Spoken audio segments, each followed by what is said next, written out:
Yeah, plenty to get into on that front. But Ronan O'Gara, good morning to you. Hey Adrian, how are you? How you on? Good, flying it. How are you? Good few days for you, I'm sure, after last weekend. Did you enjoy it? Well, I didn't enjoy the first 10 minutes. It was disappearing very quickly in front of my eyes. But we managed to get a grip of it and get become a little bit more accurate, even though we weren't very accurate throughout the day. But once we held the ball for periods of time with our men, I think we made them suffer a bit. Their scramble defence was incredibly good, brilliant at times, in fact. And against most teams, that the 3 points become 7. But what was probably very important was when we went 7-0 down, we managed that yellow card period extremely well, which was, I suppose, very satisfying. Yeah. It needed to be brilliant. Obviously, the when you talk about that first 10 minutes and been under the pump a bit, when that's happening, I'm always curious when the TV camera swings a coach's direction. What's going through your mind? Are you in that moment thinking, I hope we defend this ball? Are you thinking sort of bigger picture, if this continues much longer, we're going to have to tweak things up here?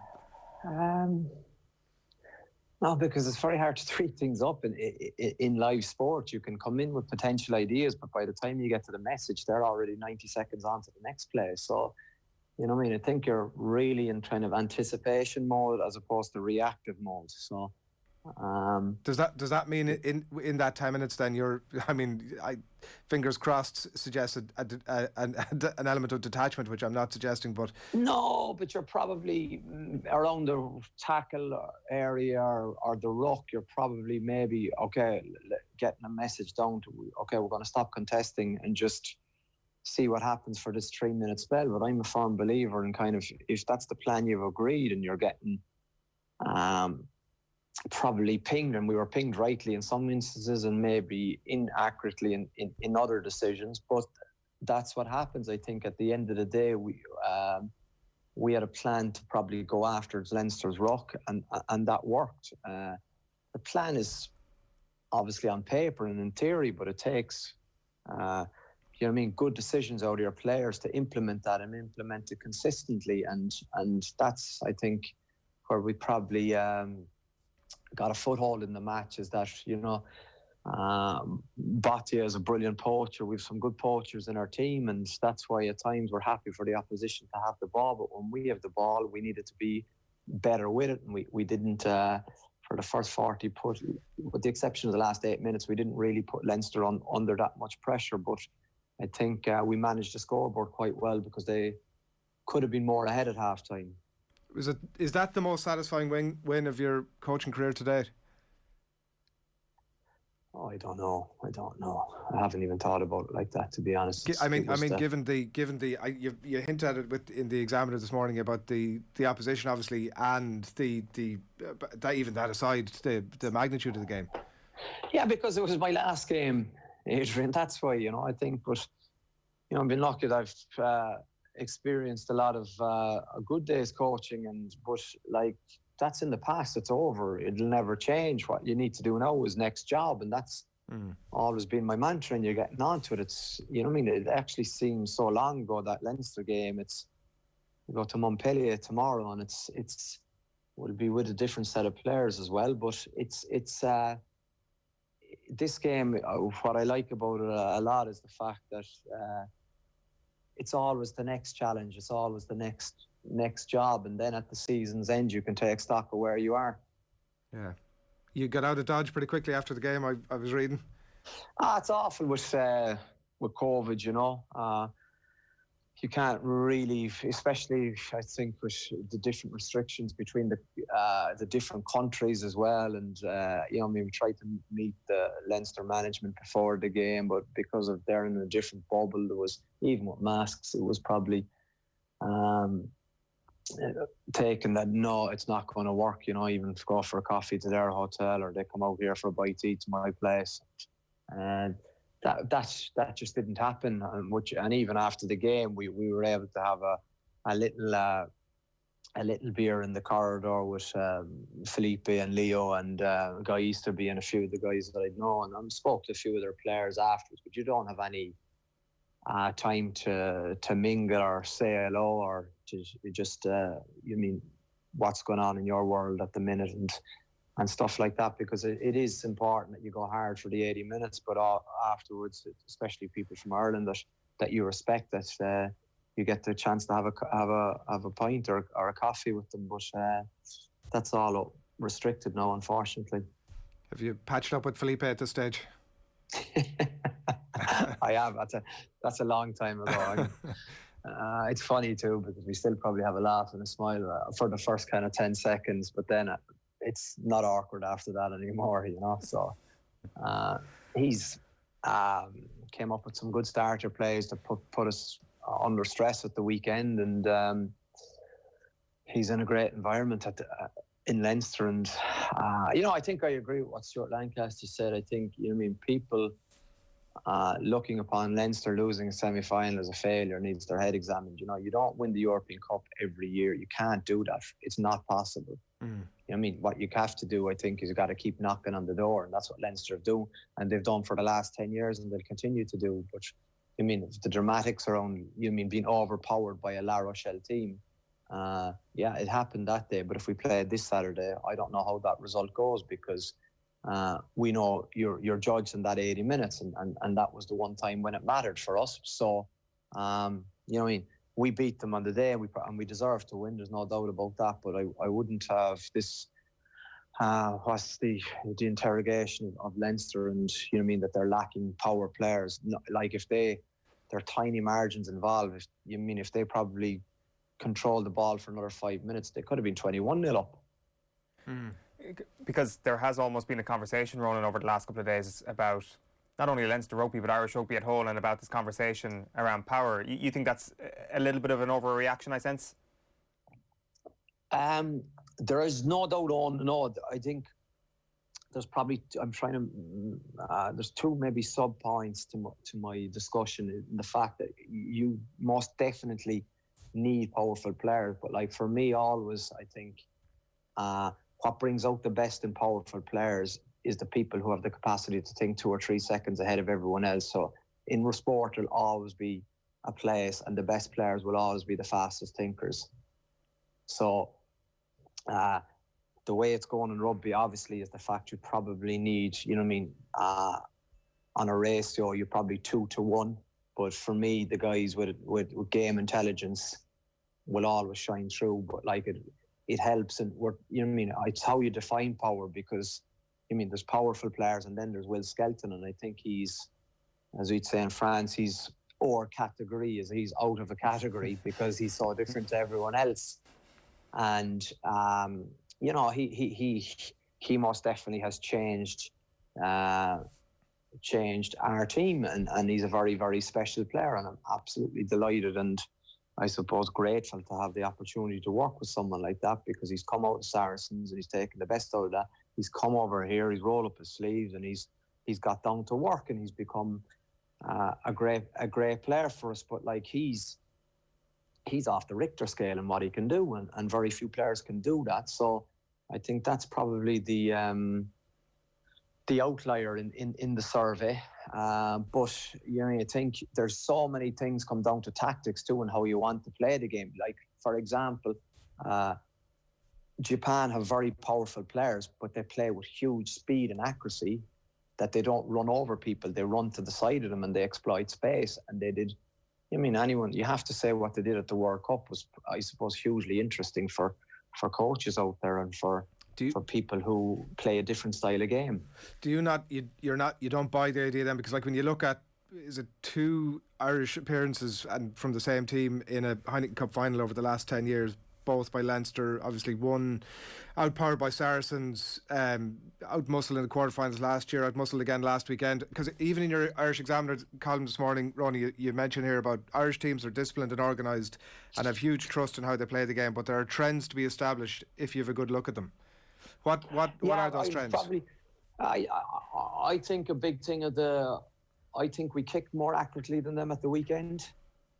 In phase play, I think we got more return. There were so many times that the ball is kicked in the game, and I think that was a big area of advantage for us. Our kicking game was far more accurate than Leinster's kicking game. Is that out of hand? Sorry to cut across you. Is that one of the trends? Is that what you're saying, that you could identify in advance that sometimes it's not it's not as accurate as it might be? Because that was probably an area they would be disappointed on the day, because normally they are very accurate and consistent kickers. But I think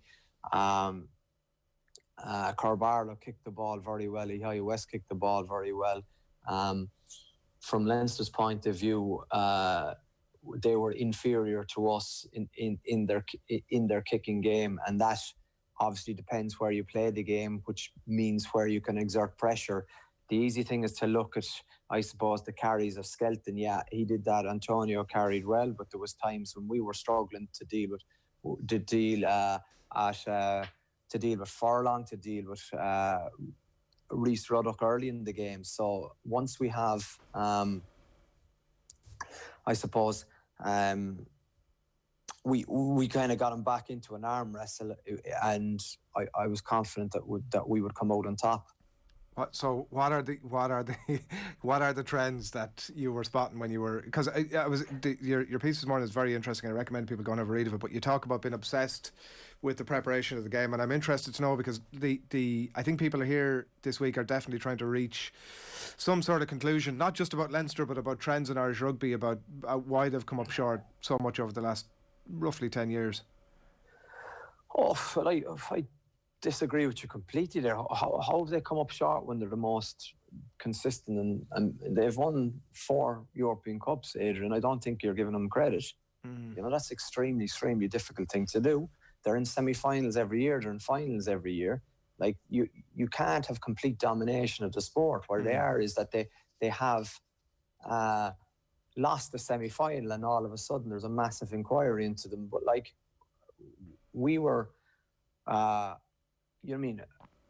I think because of where they're based, it was probably this expectation or assumption that they're going to win the game and then roll over La Rochelle. That isn't the way we saw it over here, and that isn't the way the players saw it over here, because we analysed them inside out and we had a look at them, and we felt that worst case scenario will be a 50-50 game, especially with home advantage.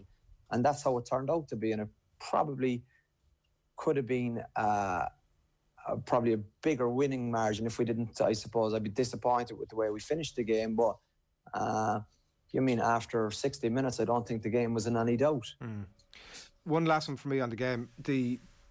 And like, we get such a rare opportunity to speak to somebody who's been so knee deep in analysing one of the Irish provinces. What, if you could pick out a few things that you'd looked at in the analysis and that actually manifested themselves in the game itself, what are, I mean, I know you're not going to ask me, you respond to me if I ask you what their weaknesses are, but what are their, what areas are they most vulnerable in? No, I think it was probably, and with this, the responses, it wasn't obviously, which is a great, hugely exciting thing for me, Adrian, was the fact that it wasn't opposition dependent. It was because of the resources available to me in terms of how I can identify getting the ball into the likes of Winnie Antonio's hands, Victor Vito's hand, Greg Aldred's hands, Will Skelton's. I thought we just had multi-threats at the line, and also, you know what I mean, the reality is I think we have one of the most powerful players in Lavinia Bottia, playing 12 to ever play the game.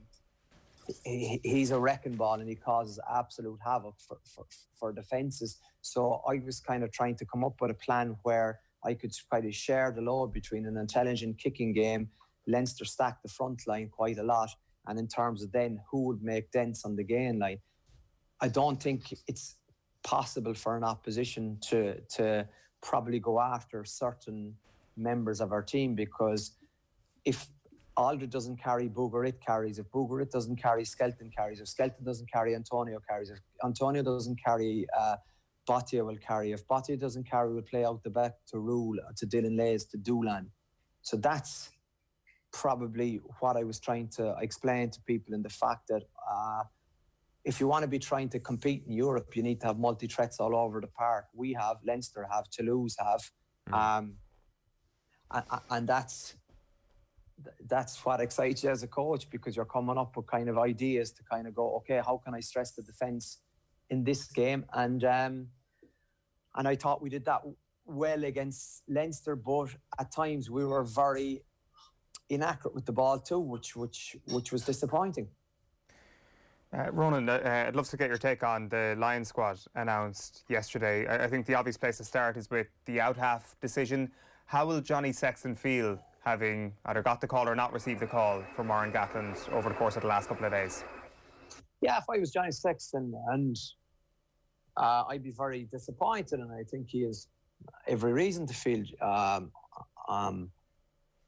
disappointed. And I alluded to it this morning in the Examiner, kind of saying, like, the tour is now. It's not, we're not looking at summer 12 months. It's now, and I think he had an excellent Six Nations. His goal kicking is as good as it's ever been, if not better than it's ever been. I think he's the man for a big occasion. I think he can manage his body most definitely for the next 3 months to get the best out of him. Afterwards, I think it's a completely different story. But in regard to going for a tour with everything on the line, gold medals involved in winning a test series, I think he's invaluable in your 23.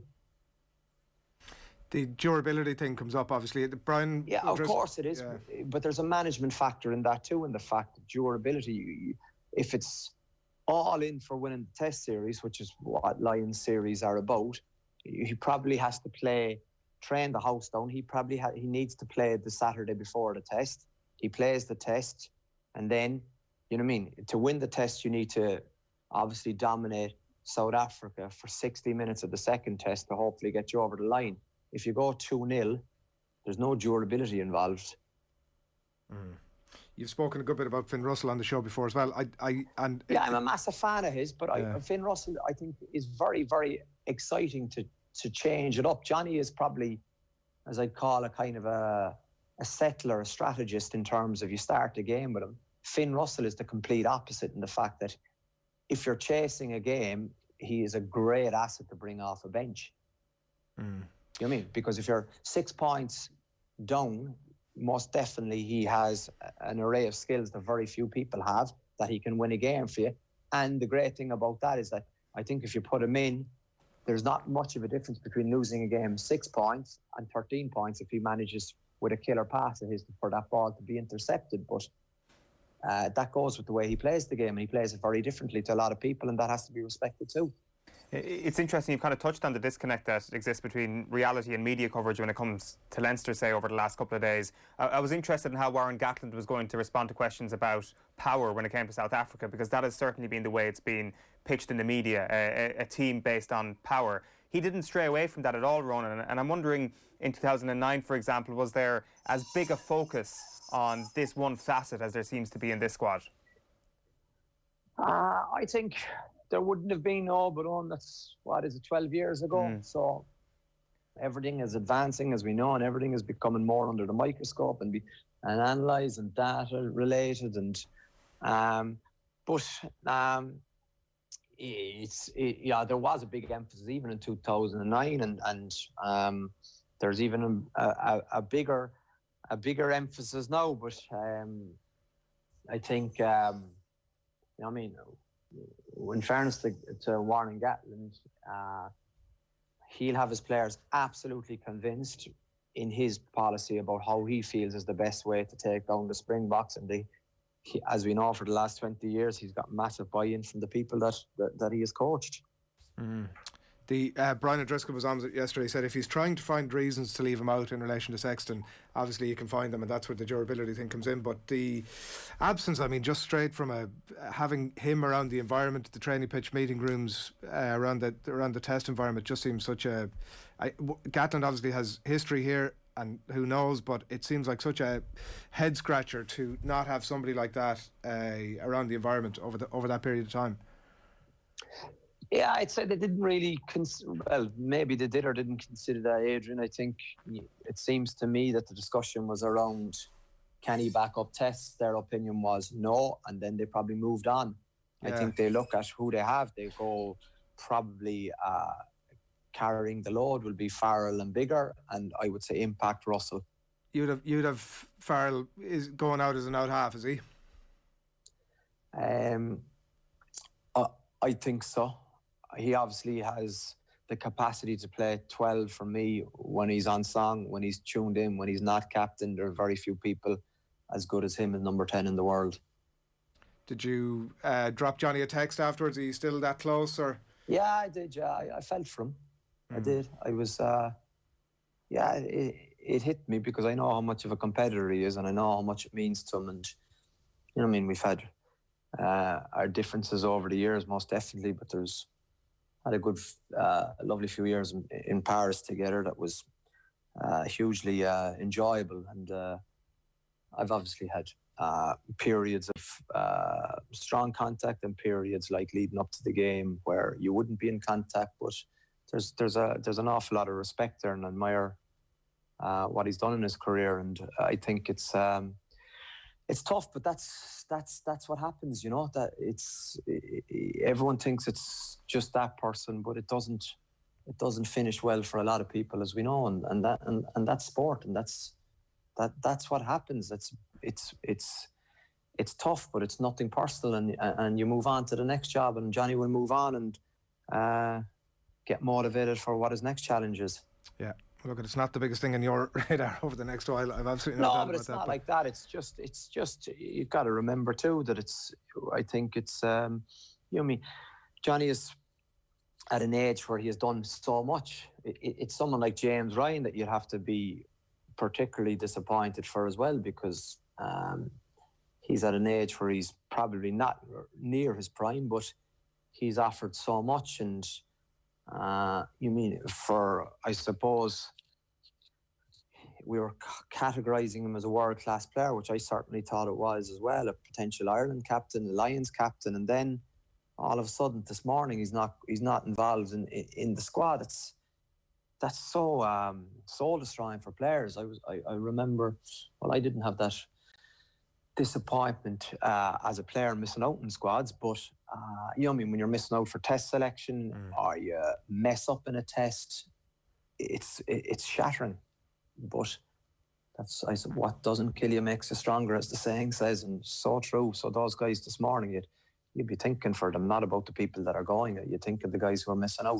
Yeah, plenty more time to talk Lions as well over the coming months. Listen, congratulations last weekend. It's absolutely brilliant stuff. You'll have a huge cohort of people, I've no doubt, over this side of the water cheering you on in a couple of weeks' time. So well done. Enjoy it. Yeah, thanks. Catch up with you down the track. I appreciate it. Thanks, Owen. Thanks, Adrian. Appreciate it. Thank you. See you, boys.